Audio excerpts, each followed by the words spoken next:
मोता का क्या होता है वो देखना होगा। फिर चलते हैं आशिका के पास। आशिका, देखिए किशोर, लगातार सबसे पहले तो ये आपको मैं लाइन दिखाऊंगी, लाइन बढ़ती ही जा रही है। गेट के भी बाहर अब भी भीड़ लगी हुई है और 8 बजे, अभी 1 घंटे का समय है, लेकिन अंदर जल्द से जल्द पहुंचना चाहते हैं ये जो काउंटिंग एजेंट है या फिर प्रिसाइडिंग ऑफिसर्स है, जो अधिकारी हैं। अब इसके साथ ही अगर हम बात करें त्रिपुरा के हालात की, हमारे साथ अमित पांडे भी हैं, ये भी त्रिपुरा को बहुत सालों से देख रहे हैं। आप ये बताइए, त्रिपुरा मोता की बात करें, खास तौर पर पहला चुनाव है और 0 से लेकर के दावा तो 20 तक का कर रहे हैं। देखिए, कल हम उनसे इंटरेक्शन भी कर रहे थे, प्रद्योत देबबर्मन से। उन्होंने 2 बहुत अहम चीजें कही। आज सुबह कांग्रेस के 2 वरिष्ठ नेता उनके घर चाय पीने आ रहे हैं और 18 तारीख को उन्होंने गृह मंत्री अमित शाह और सीएम से भी मुलाकात की थी। मतलब उनके ऑप्शन दोनों ओपन है और उनका ये भी कहना है जो त्रिपुरा के हित में और ग्रेटर त्रिपुरा लैंड की बात करेगा और आदिवासियों के हक और नहीं, लेकिन ये भी है कि साथ ही साथ सुर भी उनका अब थोड़ा सा नरम पड़ने लगा है। पहले वो कहते थे कि जो राज्य की बात कर रहे थे, अब फिलहाल एक बार तैयारी यहाँ पर पूरी हो चुकी है। तस्वीर यहाँ की एक बार फिर हम आपको दिखा दें। ये जो लाइन है, कतार है, ये देखिए गेट तक आपको लोग नजर आएंगे और इसके साथ ही 8 बजे पोस्टल बैलेट की गिनती शुरू होगी और 8:30 बजे ईवीएम जब उसकी गणना शुरू होगी तो तेजी से रुझान हमारे सामने आएंगे। कुछ ही घंटों में तस्वीर जो है काफी हद तक साफ हो जाएगी। सबसे पहले मैदान में न्यूज़ 18 इंडिया पहुंचा है। हर तस्वीर त्रिपुरा की, मेघालय की, नागालैंड की, साथ ही साथ ये भी आपको बता दें कि आकलन नहीं, यहाँ पर सीधे रुझान आएंगे और सच्चे रुझान आएंगे, सीधे नतीजे आएंगे। ये तस्वीर त्रिपुरा की।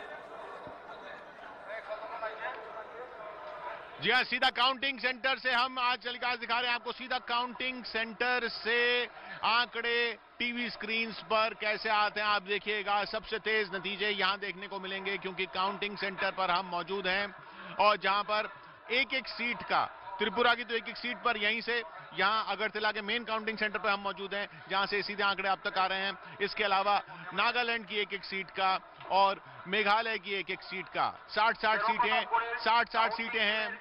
ये माफ कीजिएगा, यहाँ पर ये थोड़ा डिस्टर्बेंस आता रहेगा क्योंकि हम काउंटिंग सेंटर में ही मौजूद हैं, लेकिन 60-60 सीटें तीनों राज्यों की, उनकी एक सीट का आंकड़ा, एक सीट का आकलन यहाँ सीधा काउंटिंग सेंटर से हम करेंगे। जो एक सीट पर जो फैक्टर काम करते हैं उनकी बात करेंगे। नागालैंड के शहरी इलाकों की 8 सीटों पर क्या हो रहा है। पूर्वी नागालैंड की 20 सीटें जो हैं उन पर इस बार खास नजर इसलिए है क्योंकि पूर्वी नागालैंड अपने आप में वहां पर एक मांग उठ रही है कि पूर्वी नागालैंड की अलग एक पहचान होनी चाहिए। अब इतना छोटा सा नागालैंड, कुछ इलाकों की वहां की जनसंख्या, उसमें भी पूर्वी नागालैंड अलग होना चाह रहा है। अलग राज्य की बात अभी कुछ लोग ही कर रहे हैं, लेकिन अलग पहचान की जरूर बात कर रहे हैं। तो पूर्वी नागालैंड को लेकर वहां अलग राजनीतिक दल भी बन चुके हैं। पूर्वी नागालैंड को लेकर वहां पर अलग राजनीति भी हो रही है। पूर्वी नागालैंड की अपनी आइडेंटिटी को लेकर एक बात हो रही है। इसलिए खास तौर पर पूर्वी नागालैंड की 20 सीटों पर भी हम खास अलग से नजर रखेंगे। कुल 60 सीटें जो नागालैंड की, उनमें एक, याद रखिएगा, एक का रिजल्ट आ चुका है क्योंकि एक निर्विरोध जीत गए बीजेपी के। बीजेपी गठबंधन एक सीट निर्विरोध जीत चुका है। 60 सीटें हैं, 31 जिसको आएंगी इन तीनों राज्यों में वो सरकार बनाएगा। फिर सीधा चलते हैं शालिनी के पास, नागालैंड। शालिनी, देखिए किशोर, आपने पूर्वी नागालैंड की बात बता दी, इसके अलावा जो शहरी इलाके हैं और बाकी जो इलाके हैं उसकी बात बता दी। एक और खास जो आंकड़ा है वो दर्शकों तक मैं पहुंचा दूं। 60 सीटें जो यहाँ पर हैं उनमें से 59 रिजर्व है। जी हाँ, 59 सीटें यहाँ पर रिजर्व है क्योंकि ट्राइब्स की जो संख्या है वो बहुत ज्यादा है नागालैंड के अंदर। और वो जो नागा समझौता है वो बहुत हद तक जो नेगोशिएशन वाली बात है वहां तक पहुंच भी चुका है, लेकिन पेच बस वहीं एक जगह पर अटका हुआ है किशोर, की अपना संविधान और अपना झंडा, वहां पर सिर्फ बात अटकी हुई है।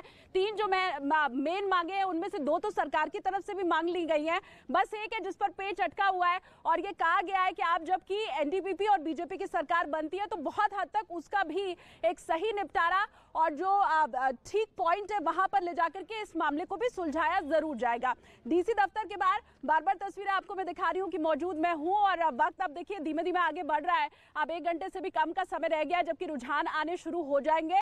और यहाँ न सिर्फ सिर्फ स्पीकर के जरिए अनाउंसमेंट किया जाएगा, बल्कि वो जो बोर्ड है उसके ऊपर लिखकर भी बताया जाएगा कि कौन कितने वोटों से आगे चल रहा है या कौन कितने वोट से जीता है। तो ये तस्वीर यहाँ डीसी दफ्तर से मैं पहुंचाती रहूंगी नागालैंड की। लेकिन एक चीज और है, देखिए किशोर, ये कहा जाता है छोटा परिवार सुखी परिवार, नागालैंड के लिए वो बात कभी सही साबित नहीं हुई है। बहुत छोटा सा राज्य ये भारत का, लेकिन अशांत जितना ज्यादा ये रहा है, आपसपा जितनी बार नागालैंड ने झेली है उतना बाकी भारत के दूसरी जगहों पर, क्योंकि हमने देखा है कि जम्मू कश्मीर में भी आपसपा लगाई गई, लेकिन नागालैंड सबसे ज्यादा अशांत रहा है। तो वो छोटा परिवार सुखी परिवार यहाँ नागालैंड के लिए कभी भी सटीक और सही साबित नहीं हुआ।